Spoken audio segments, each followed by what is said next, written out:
오늘 하나님이 주신 말씀 함께 나누겠습니다. 전도서 7장 13절부터 22절까지 말씀인데요.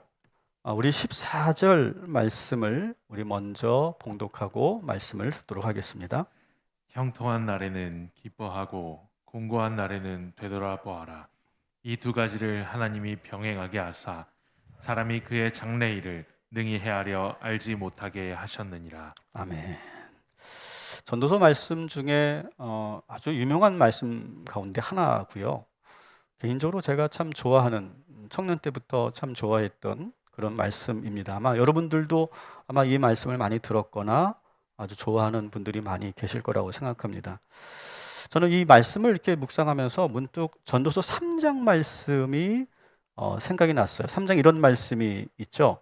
모든 일에는 다 때가 있다. 세상에 일어나는 일마다 알맞은 때가 있다. 태어날 때가 있고 죽을 때가 있다. 심을 때가 있고 뽑을 때가 있다. 이런 말씀 여러분 잘 아시죠? 그래서 때에 대한 말씀, 우리가 이미 3장에서 이 말씀을 다뤘었는데요. 그렇다는 거예요. 우리가 인생을 살면서 형통할 때도 있고 곤고할 때도 있다라고 하는 거예요. 그러니까 곤고하다는 말은 사전적으로 뭡니까? 힘들고 고생스러운 순간, 다르게 말하면 내 인생의 어떤 그런 길이 확 막히는 순간, 그것을 바로 곤고한 때 이렇게 말하죠. 여러분, 형통할 때는 어떻습니까? 형통할 때는요, 일이 내가 그렇게 열심히 한 것도 아닌데 일이 그냥 풀려요. 그냥 술술술 풀립니다. 길이 막히지 않고 그냥 탄탄대로를 걸어갑니다. 그럴 때가 있어요. 항상 형통한 때가 있죠. 근데 여러분, 제가 말씀드렸죠. 이 형통한 때는 영원하지 않아요. 7년 풍년이 있고 그 이후에 7년 흉년이 오듯이 끝이 있어요. 그 형통함이. 그래서 전도자는 그것을 미리 알고 있어야 된다. 이렇게 계속해서 말하고 있죠. 근데 이렇게 형통한 때가 끝나고 나면 또 곤고한 때가 오기도 하는데 그 상황의 때에 맞게 우리가 적절하게 잘 대처하는 것이 지혜다. 이렇게 지금 말하고 있는 거예요. 자, 어떻게 하라고요? 형통할 때는 어떻게 하라고요? 형통할 때는 기뻐하라. 형통할 때는 기뻐하고 감사하고 마음껏 웃고 누려라. 왜? 이 형통한 때는 영원히 지속되지 않기 때문에. 자, 근데 형통한 때가 끝나면 곤고한 날이 찾아온다 이렇게 했어요. 근데 곤고한 날이 어떤 날을 의미할까요? 이런 때예요. 아마 여러분들이 한번 적용해 보세요. 갑자기 일이 풀리지 않아요. 갑자기. 내가 과거와 지난 날과 내가 크게 달라진 건 없어요. 내 태도라든지 내가 지금까지 해왔던 것. 근데 그전에는 너무 잘 되고 이상하리만큼 이상하게 이렇게 형통했었는데 어느 순간부터 탁 이게 되지가 않을 때가 있어요. 통하지 않을 때가 있어요. 내가 아니래서도 아니고 내가 크게 달라진 것도 없는데 이전과 같지가 않은 때가 있어요. 아마 여러분들이 그런 걸 경험해 보실 거예요. 특히 사업하시는 분들이 그럴 거예요. 사업하시는 분들이 그전까지는 이렇게 하면 다 됐어요. 근데 어느 순간 이게 안 먹혀요. 안 통해요. 갑자기 거래처가 끊기기도 하고요. 갑자기 돌발적인 상황이 일어나기도 하고요. 이전처럼 그대로 하는데 일이 막혀요. 그럴 때가 있죠. 직장생활 하시는 분들도 마찬가지예요. 그전까지는 이렇게 하면 잘 됐고 내가 승진도 하고 문제가 없었는데 어느 순간 이게 안 될 때가 있어요. 목회도 그렇더라고요. 목회도. 이렇게 목회하면 성공하는구나. 이렇게 목회하면 교회가 부흥하는구나. 그런 것이 있겠죠. 하지만 그게 안 통할 때가 있어요. 자녀 교육도 마찬가지, 자녀 교육도. 첫째는 내가 이렇게 딱 했더니 너무 잘 맞아, 이 아이하고. 궁합이 잘 맞아서 착착착 이야기 잘 커는데 둘째, 셋째는 안 통해. 그럴 때가 있죠. 이때가 언제라고요? 이때가 바로 곤고한 때다. 말하는 거죠. 잘 되던 일이 어느 순간부터 안 되기 시작하고 통하지 않을 때, 그때가 바로 곤고한 때다. 이렇게 말할 수 있죠. 자, 그런데 오늘 말씀에서 놀라운 말씀을 하십니다. 형통한 날과 이 곤고한 날, 이 두 가지를 어떻게 했대요? 하나님이 병행하게 하셨대요. 다시 말하면 곤고한 날도 누가 주신 거라는 거예요? 하나님이 주신 거라는 거예요. 그래서 어떻게 했대요? 병행하게 하셔서 사람이 그의 장래 일을 능히 헤아려 알지 못하게 하셨다. 이렇게 되는 거예요. 여러분, 인간은요, 미리 예측하거나 준비할 수 없어요. 하나님이 그걸 예측할 수 없게 그렇게 만들어 놓으셨다는 거예요. 자, 그런데 여러분, 곤고한 시간은 하나님이 안 계시고 하나님이 떠난 시간이 아니라 그날 역시도 하나님께서 주신 것이고 그 곤고한 날에도 하나님께서 함께하고 계심을 믿으시기 바랍니다. 여러분, 이것을 분명하게 믿고 가세요. 여러분, 지금 곤고한 때가 있으십니까?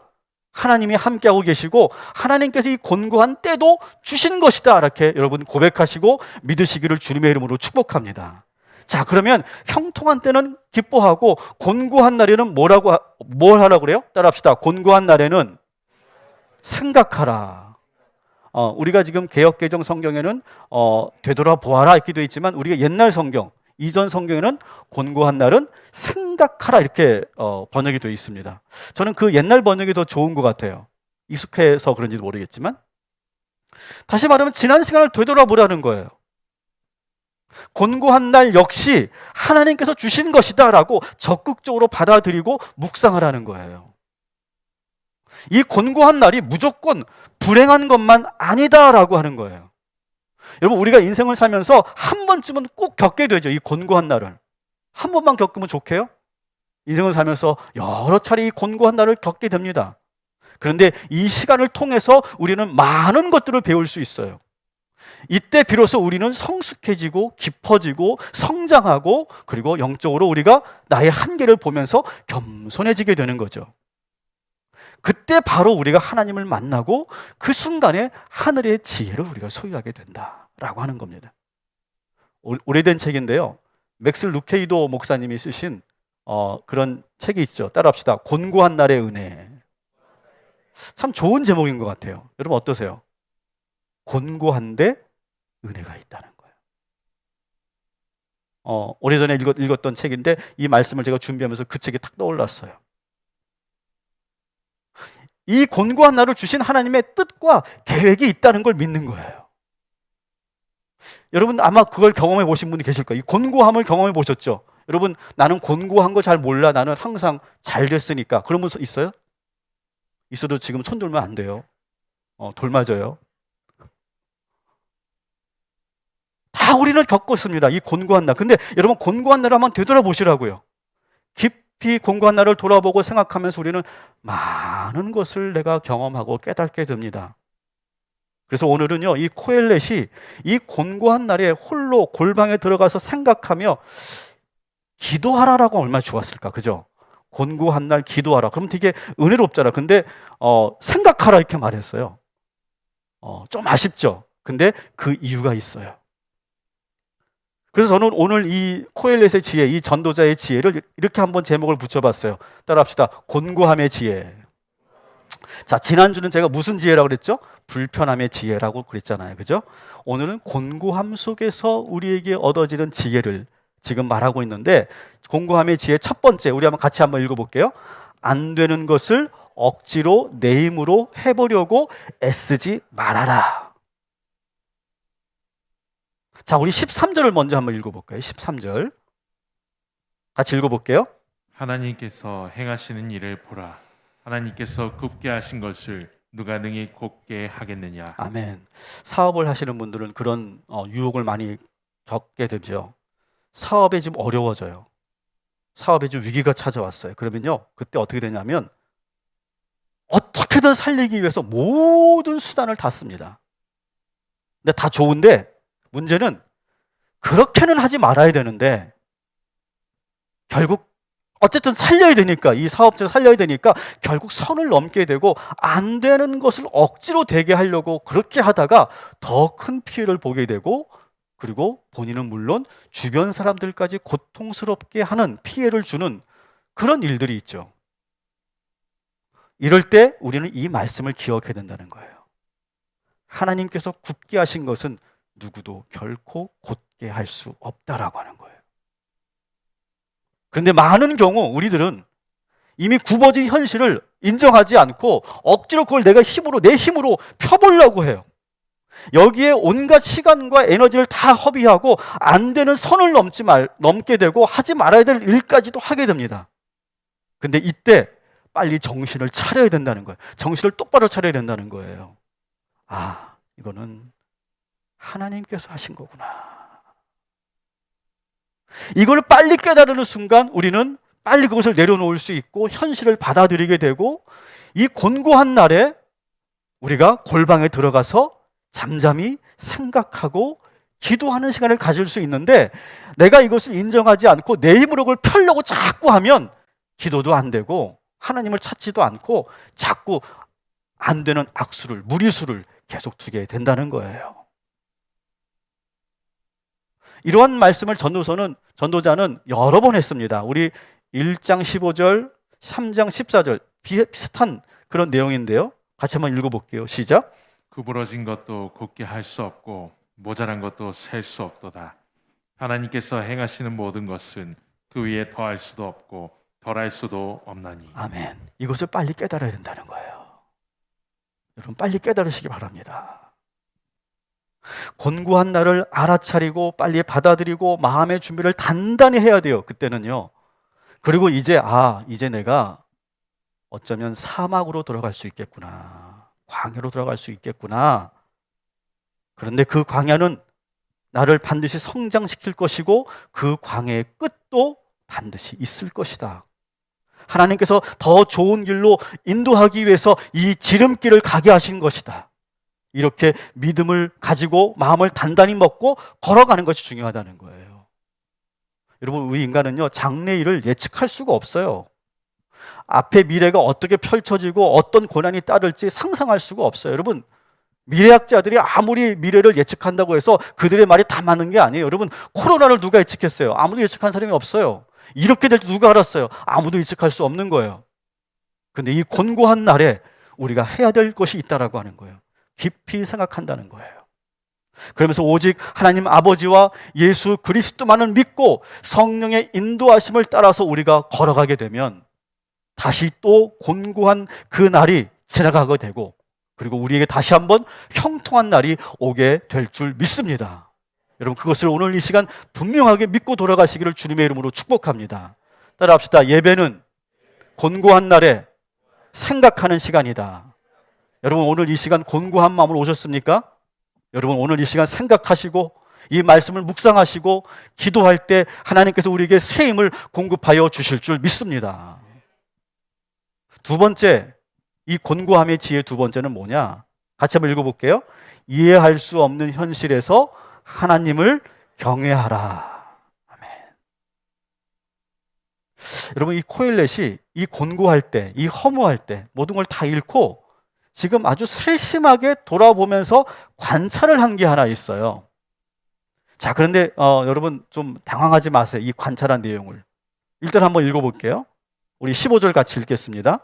내 허무한 날을 사는 동안 내가 그 모든 일을 살펴보았더니 자기의 의로움에도 불구하고 멸망하는 의인이 있고 자기의 악행에도 불구하고 장수하는 악인이 있으니. 아멘. 여러분, 곤고한 날에 생각하는데 생각한 게 기껏 이거예요. 무슨 내용입니까? 의로와도 소용없다는 거죠. 의로와도 멸망하고 악행을 저지르는 사람도 오히려 더 잘 살더라, 장수하더라. 이게 깨달음일까? 오히려 지금 이 전도자는요, 이 곤고함 속에서 그렇게 질문하는 거예요. 아니, 공의의 하나님이 살아계시는데 왜 의로운 사람이 이렇게 멸망하는 사람들도 있고 악행을 자행한 사람이 이렇게 잘되고 장수합니까? 이렇게 지금 질문하고 있는 거예요. 여러분, 이 발언은요, 상당히 그 당시 전통으로 본다면 문제가 있는 그런 발언이죠. 구약의 지혜 전통에 맞지 않는 발언이에요. 여러분, 우리가 익숙한 잠언에서 우리가 봐왔던 그러한 그 지혜는 뭡니까? 하나님은 의로운 자에게 뭐 하시고? 복을 주시고, 악행을 행하는 자에게 뭘 한다고요? 심판을 주신다. 이게 잠언에서 말하는 지혜의 전통이에요. 전통적인. 근데 이 지혜의 전통에 지금 이 코엘렛이 문제제기를 하고 있는 거예요. 의롭게 사는데 멸망하고 악행을 저지르는데 잘 된다. 이게 뭐냐? 이렇게 지금 문제제기를 하고 있는 거예요. 모든 것이 다 무너진 다음에 이 허무한 날에 이 전도자는 관찰하면서 이러한 그런 말을 하고 있어요. 근데 여기서 끝나지 않고 이러한 질문에 이렇게 자기가 깨달았다 이렇게 말하면서 더 당혹스러운 대답을 합니다. 우리 16절 17절 또 같이 읽겠습니다. 지나치게 의인이 되지도 말며 지나치게 지혜자도 되지 말라. 어찌하여 스스로 패망하게 하겠느냐. 지나치게 악인이 되지도 말며 지나치게 우매한 자도 되지 말라. 어찌하여 기한 전에 죽으려고 하느냐. 아멘. 여러분, 이 말씀에서 지나치게 악인이 되지 말고 지나치게 어리석지 말라, 그 말은 이해가 되죠. 자, 그런데 이 말은 이해가 좀 우리가 되게 어려워요. 지나치게 의인도 되지 말고 지나치게 지혜자도 되지 말라, 이렇게 16절에 말하고 있거든요. 그래서 뭐라고 합니까? 오히려 16절 보여주세요. 지나치게 의인이 되고 지나치게 지혜자가 되면 어떻게 된대요? 스스로 패망한대요. 여러분, 이 전도서는요, 왜 재밌습니까? 이런 역설적인 표현들이 참 많고, 그 역설적인 이게 무슨 말이지? 라고 우리가 고민하게 되는 그 말씀이 확 이해가 될 때 우리가 은혜가 되죠. 그게 이 전도서를 읽는 우리의 즐거움인데요. 실제로 이 16절, 17절, 아니 그 위에 있었던 15절까지 해서 이 구절을 통해서 어느 성서학자는 이 코엘렛 전도자는 지금 비신앙적이다, 상당히 냉소적인 그런 발언이다, 이렇게 평가를 하는 분이 있으시더라고요. 근데 저는 그렇게 생각이 들지 않아요. 오히려 저도 좀 삐딱해서 그런지요, 저는 이 태도가 좀 마음에 들어요.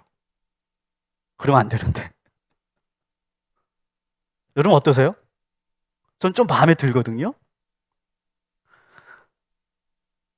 근데 제가 이 전도서를 묵상하며 공부하고 또 묵상하면서 제가 참고하는 책이 하나 있는데, 거기에 김순영 박사가 아주 기가 막힌 해설을 합니다. 그냥 제가 너무 좋은 글이어서 제가 있는 그대로 여러분들에게 소개하려고 그래요. 이렇게 말합니다. 전도자는 하나님의 통치 안에 있지만 그렇다고 정직한 투쟁을 피하지 않는다. 시적이고 문학적인 아름다운 표현으로 이 문제를 슬쩍 넘어가지 않고 현실의 괴리와 모순을 들여다본 후 터져 나오는 당혹스러움, 왜 의인이 망하고 악인이 더 잘 사는가 하는 문제에 대해서 솔직하고 과감하게 질문을 던진다. 이게 코엘렛의 지금 의도다, 이렇게 말하는 거죠. 저는 참 좋은 글이라고 생각해서 여러분에게 그대로 인용해 드렸어요. 자, 그런데 여기서 이렇게 질문을 던지고 이렇게 문제 제기를 하는 것은 지금 우리를 당혹스럽게 하는데, 이 모순을 직시하고 나서 하나님께 이렇게 질문도 하지만, 그러니까 하나님을 믿는 건 의미가 없어, 하나님은 존재하지 않아, 신은 죽었어, 이렇게 말하지 않고, 믿음을 그렇게 실족하지 않고, 이 모순된 현실 속에서 이 전도자는요, 희망의 끈을 놓지 않아요. 제가 이전에도 말씀드렸죠. 이 코엘렛은요, 순진하지 않습니다. 인생의 모든 걸 다 경험한 사람이에요. 산전수전 다 겪었고요, 이 세상의 불합리함과 모순들을 다 알고 있어요. 여러분도 다 알고 있죠. 그리고 신정론, 여러분 신정론이 뭔지 아시죠? 하나님은 의로우시다, 정의로우시다, 이것만으로 설명할 수 없는 일들이 너무나 많이 일어나고 있다는 걸 이 코엘렛은 다 알고 있어요. 이렇게 곤고한 날에 생각하면서 그가 이런 결론을 내립니다. 그럼에도 불구하고 18절에 우리 같이 한번 읽어볼게요. 하나님을 경외하는 자는 이 모든 일에서 벗어날 것임이라. 아멘. 여러분, 한번 여러분 성경에서 이 17절, 15절부터 17절까지와 18절을 여러분 한번 거기에다 한번 줄을 한번 이렇게 그으세요. 그 사이에. 자, 지금 전도자는요, 이런 질문을 하는 거예요. 왜 의인은 더 잘 돼야 되는데 의인이 멸망할 때가 있고 악인이 더 잘 될 때가 있느냐? 아, 내가 깨달았다.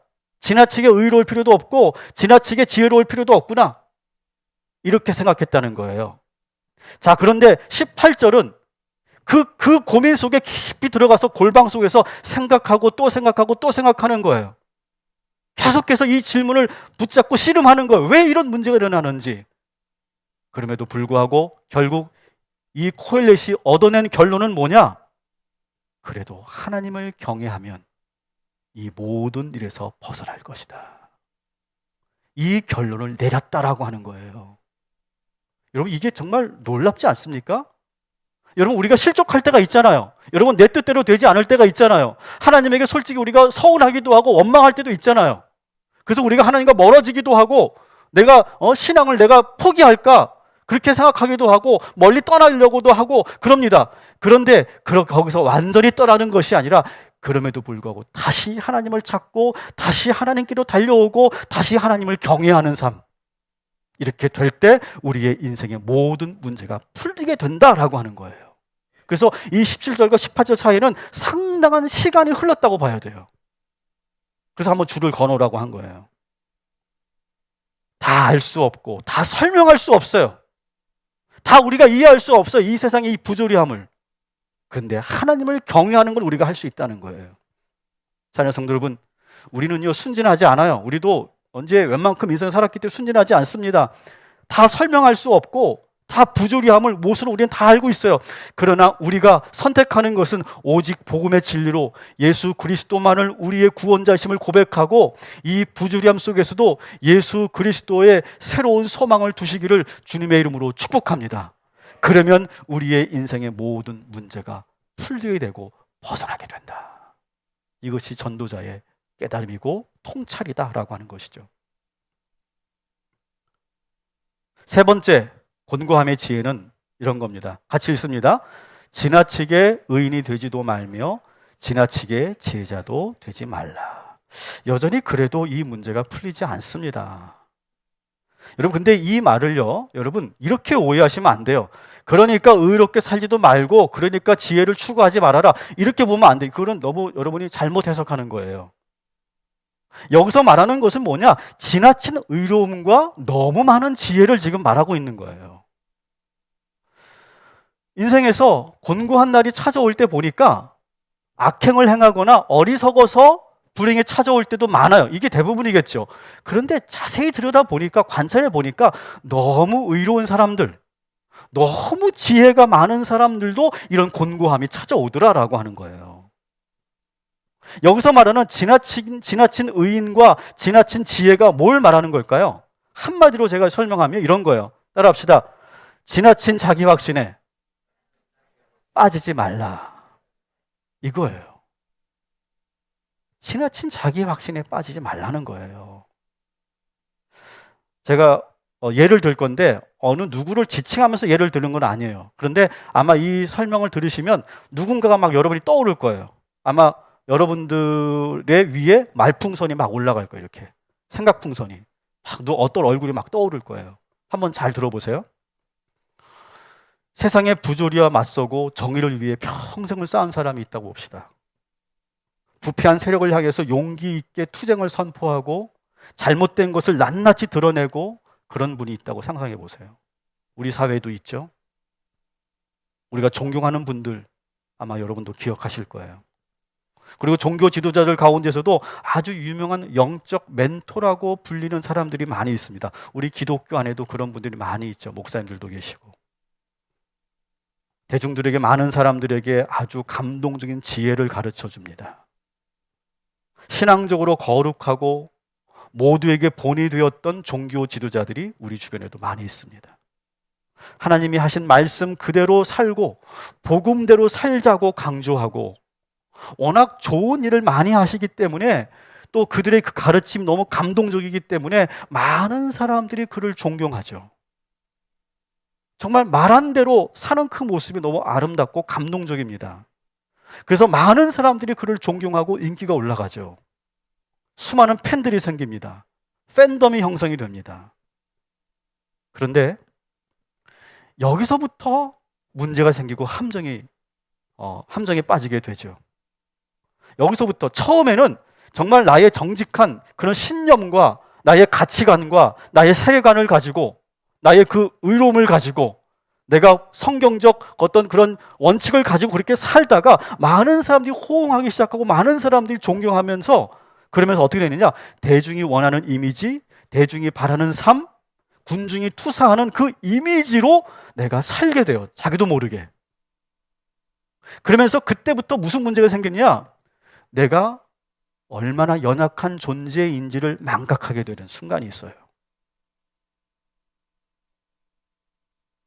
많은 사람들이 나를 그렇게 봐주기 때문에 내가 그런 존재라는 것, 내가 그런 연약한 사람이라는 것을 잊어버리게 돼요.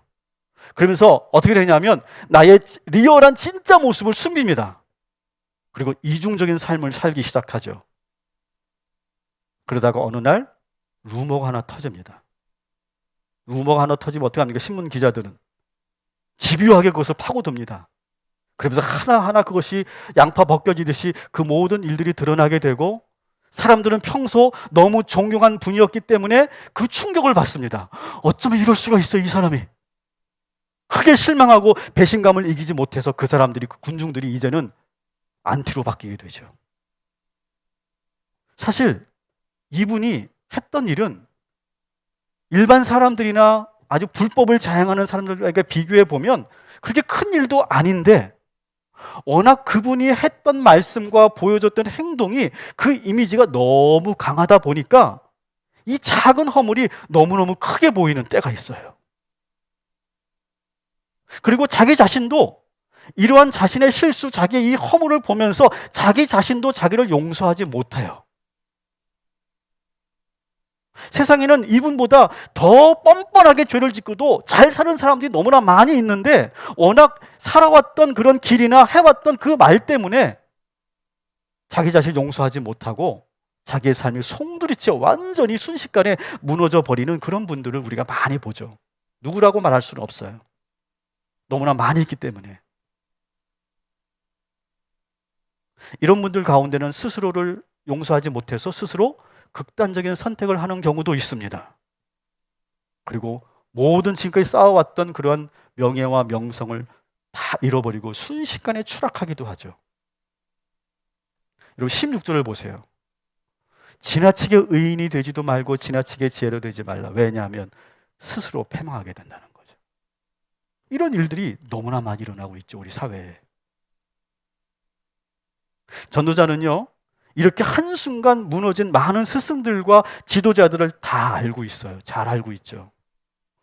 코엘렛은 수많은 부자들에 대한 이야기를 했고, 오늘은 그 수많은 그런 유명한 존경받는 지도자들과 스승들을 지금 이야기하고 있는 거예요. 근데 그들이 순식간에 그렇게 나락으로 떨어지는 그 과정을 지금 이야기하고 있는 거죠. 자, 문제는 이렇게 자기의 그 실수가 드러나게 되면 그렇게 존경했던 사람들이 안티로 바뀌면서 어떤 일이 일어납니까? 온갖 비난이 쇄도하게 됩니다. 비난의 그런 그 화살이 막 쏟아지게 되죠.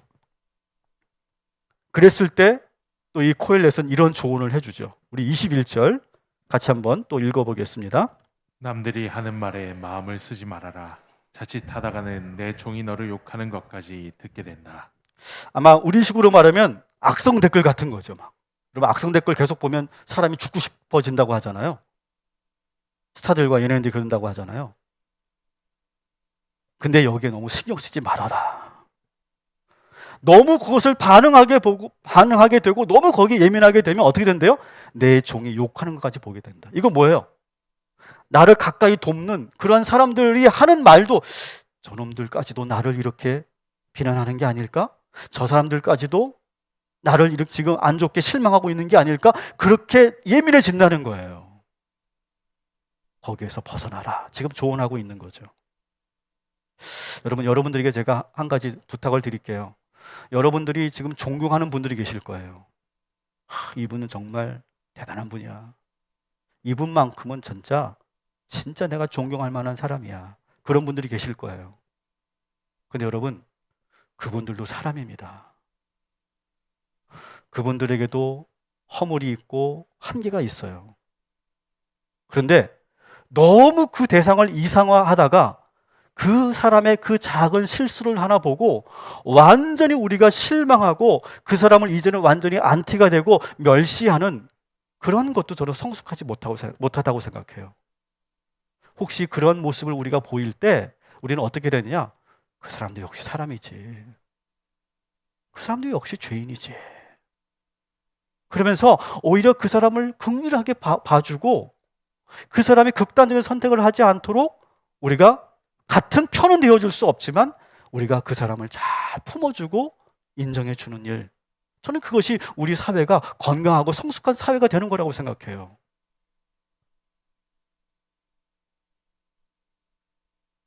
그러면서 이렇게 곤고한 순식간에 나락으로 떨어진 그 사람을 향해서 이렇게 권면을 합니다. 20절, 22절 같이 한번 읽겠습니다.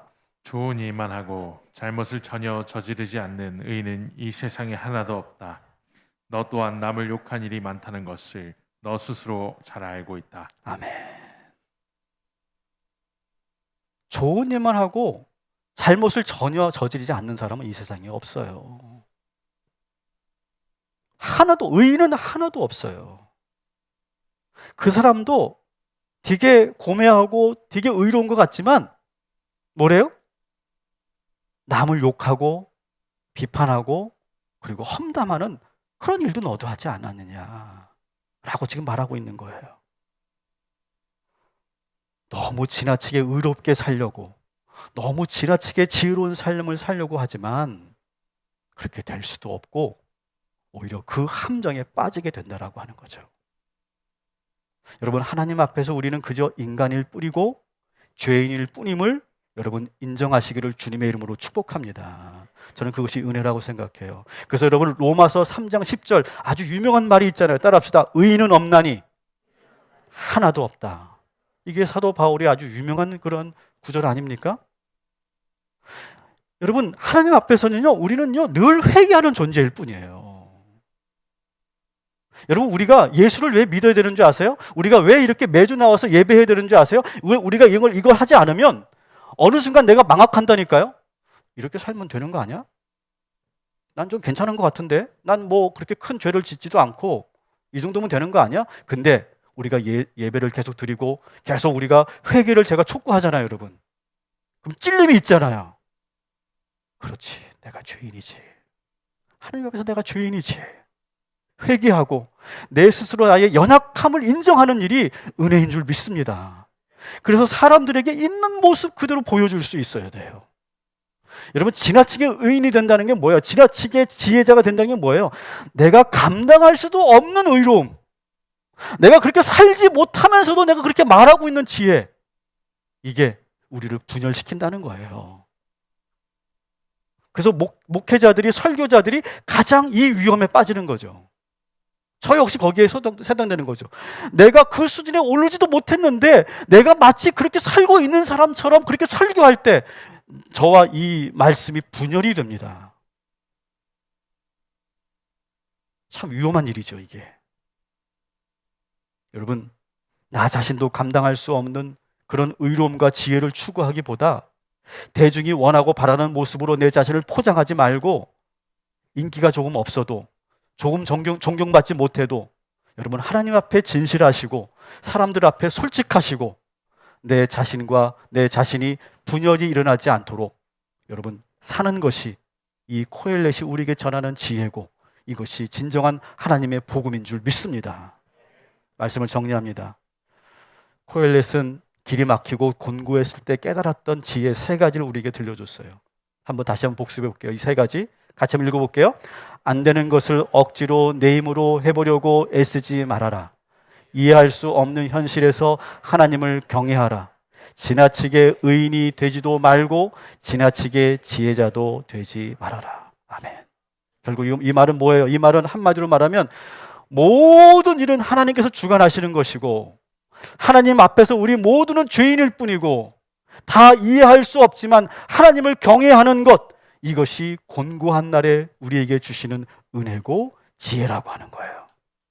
여러분, 오늘 이 설교는요, 제가 여러분에게 꼭 부탁드립니다. 여러분, 곤고할 때 꼭 들으세요.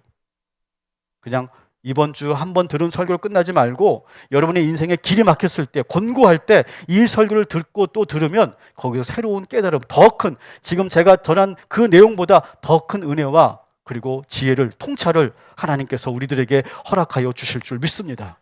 이 말씀 여러분 잘 책갈피에 끼워 놓으시고 잘 기억해 놓으셨다가 그렇게 여러분 사용하시기를 다시 한번 주님의 이름으로 축복합니다.